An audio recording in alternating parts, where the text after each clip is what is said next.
Buenas tardes. En esta video se va a realizar la explicación de las ecuaciones de Maxwell, iniciando por la ley de Gauss. La ley de Gauss es una de las cuatro ecuaciones, como ya les mencioné, que relaciona el campo eléctrico con sus fuentes y las cargas. La ley de Gauss nos permite calcular de una forma simple el módulo del campo eléctrico cuando conocemos la distribución de cargas con simetría esférica, cilíndrica, como ya veremos en las demás aplicaciones.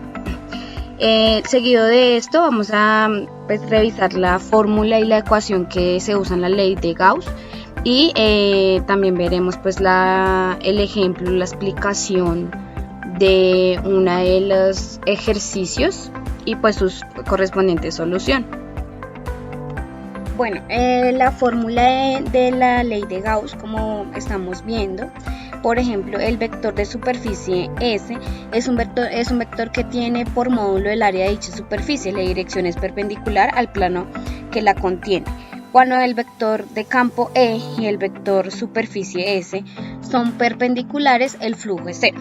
Si el campo no es constante o la superficie no es plana, se calcula el flujo a través de cada elemento ds de superficie, E por ds, el flujo a través de la superficie, S es. Entonces, como podemos observar, está la ecuación de E por ds. La ley de Gauss afirma que el flujo del campo eléctrico a través de una superficie cerrada es igual al cociente entre la carga que hay en el interior de dicha superficie dividido entre 0. Bueno, a continuación vamos a ver, digamos que la aplicación de la ley de Gauss, y tenemos un problema que es una esfera de 5 centímetros está uniformemente cargada con una densidad de carga de 1.2 menos 10 a la 5 pi sobre c metros cúbicos. Calcular el módulo del campo eléctrico a una distancia r dentro del centro, en el interior r menor que 5 y el exterior R mayor que 5 de la esfera cargada. Calcular la potencia en el centro de R igual a 0 de la esfera. Entonces, la solución sería la distribución de la carga con simetría esférica. El campo eléctrico tiene dirección radial, su módulo de constante en todos los puntos de superficie esférica concéntrica de radio R. El flujo del campo eléctrico E a través de dicha superficie es.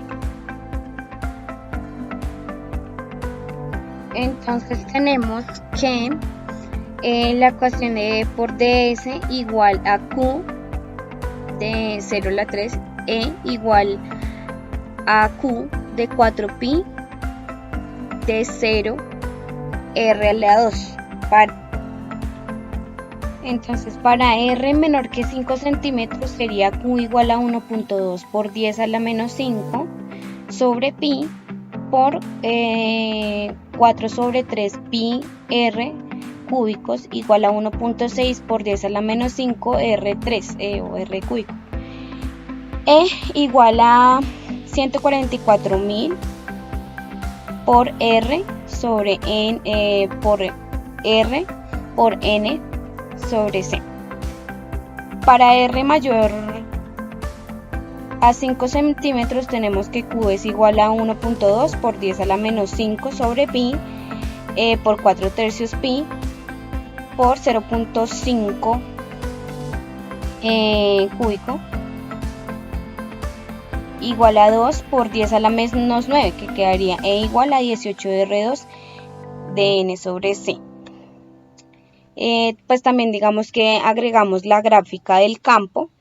Y entonces quería la ecuación potencial de B igual a E por dr igual a 1444R por dr más 18R a la 2 por dr igual a 540 B. Bueno, con lo anterior concluiríamos la ley de Gauss y a continuación entonces vamos a ver la ley de Faraday. La ley de Faraday, descubierta por el físico del siglo XIX, Michael Faraday, relaciona la razón del campo del flujo magnético que pasa a través de una espira o lazo con la magnitud de la fuerza electromotriz E inducida en la espira. La relación es E igual a dpi sobre dt.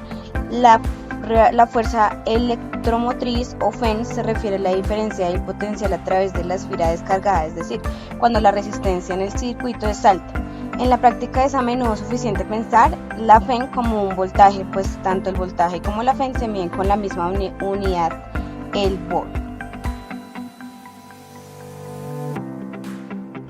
Entonces tenemos la aplicación de la ley de Faraday. Y como ejemplo entonces tenemos que un pequeño imán permanente de 10 milímetros de diámetro genera un campo de 100 mt. El campo disminuye rápidamente con la distancia y es despreciable a más de 1 milímetro de la superficie. Si el imán se mueve a una velocidad de 1 milisegundo a través de una bobina de 1 milímetro de longitud con 100 vueltas y un diámetro apenas mayor al del imán, ¿cuál es la FEN inducida? Entonces vamos a ver la solución. Dice: podemos usar la ley de inducción de Faraday para encontrar la FEN inducida. Esto requiere que conozcamos el cambio en el flujo a través de la bobina y qué tan rápido ocurre este cambio. Podemos comenzar analizando los casos cuando el imán está dentro y fuera de la bobina, ya que nos dice que el campo decae rápidamente. Entonces podemos suponer que el flujo es cero cuando el imán está fuera de la bobina, puesto que la bobina está bien ajustada al imán. Podemos suponer que el campo siempre es ortogonal a esta y que el flujo es pi igual a A.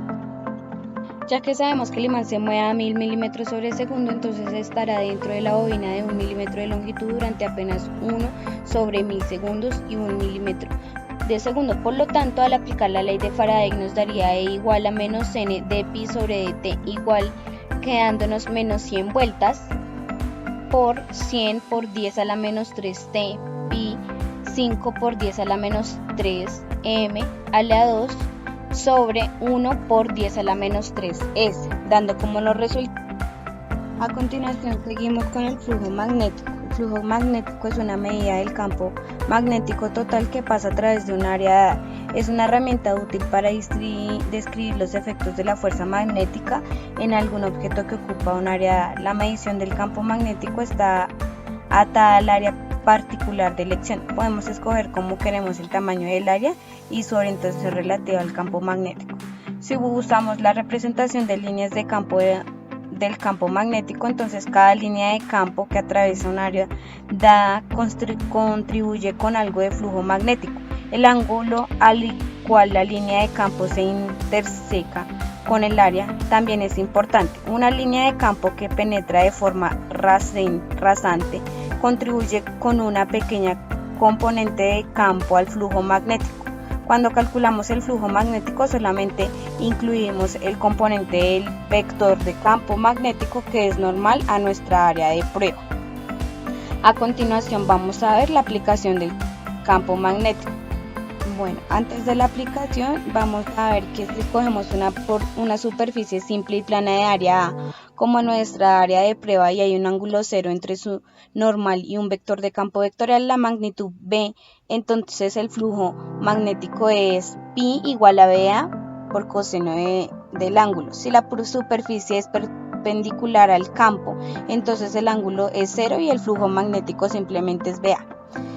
Vamos a ver unas imágenes en donde se muestra el ejemplo de un área de prueba plana a dos ángulos distintos con respecto al campo magnético y el flujo magnético resultante. Digamos que sería como la fórmula para el cálculo, entonces pi igual a BA por coseno del ángulo. Y a continuación vamos a ver pues la aplicación. Entonces, como ejercicio 1 tenemos: si ambas superficies azules en la figura 1 tienen áreas iguales y el ángulo es 25 grados, ¿cuánto más pequeño es el flujo que pasa a través del área de la izquierda comparado con el que pasa por el de la derecha? Entonces, al analizar, digamos que este problema, la ecuación para el flujo magnético que pasa a través de una superficie, podemos ver que el área y el campo permanecen iguales. El único factor restante es el ángulo. En este caso, el diagrama muestra el ángulo entre la normal al campo magnético y la superficie azul. Este es el mismo que el ángulo entre el campo magnético y el vector normal a la superficie azul.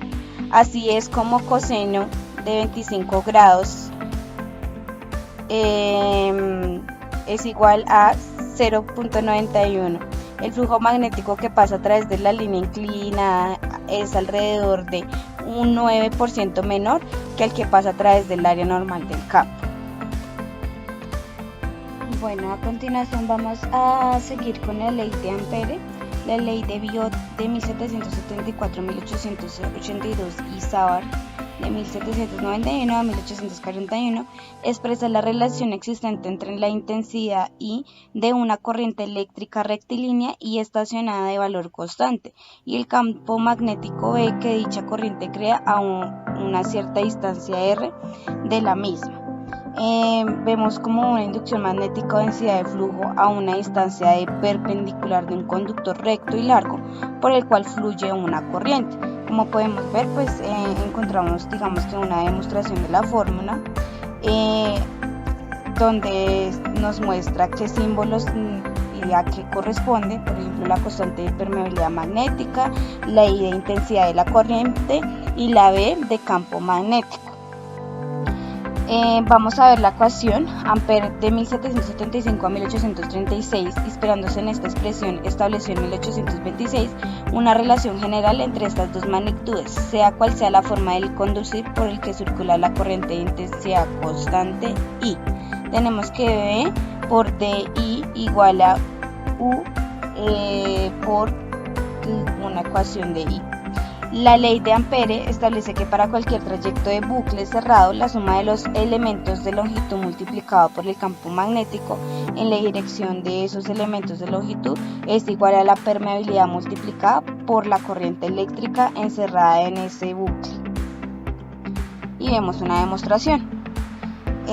La aplicación de la ley de Ampere. Entonces vamos a ver un pequeño ejemplo. Si sabemos que por un solenoide vacío de 5 centímetros circula una corriente eléctrica de 12 amperes y el campo magnético creado en su interior es 0.1 T, ¿de cuántas espiras está compuesto el solenoide? Entonces, como solución tenemos los datos: L es igual a 5 centímetros igual al 0.5 milímetros, I igual a 12 amperes, B igual a 0.1 T, el mu de mu sub 0 igual a 4 pi por 10 a la menos 7, m por kilogramos sobre c al cuadrado. La resolución: para determinar el número de espiras basta con aplicar la fórmula del campo magnético generado en el interior de un solenoide y sustituir los valores que conocemos. Entonces B igual a mu por I por N sobre L igual a N igual a B por L sobre mu sub 0 por I y N igual a 0.1 por 0.05 sobre 4 pi por 10 a la menos 7 por 12, teniendo que N igual a 332 espiras. Con esto pues finalizaríamos la explicación de las leyes de Maxwell y pues este contenido fue explicado por Catherine Orduz del programa de Antenas y Propagación.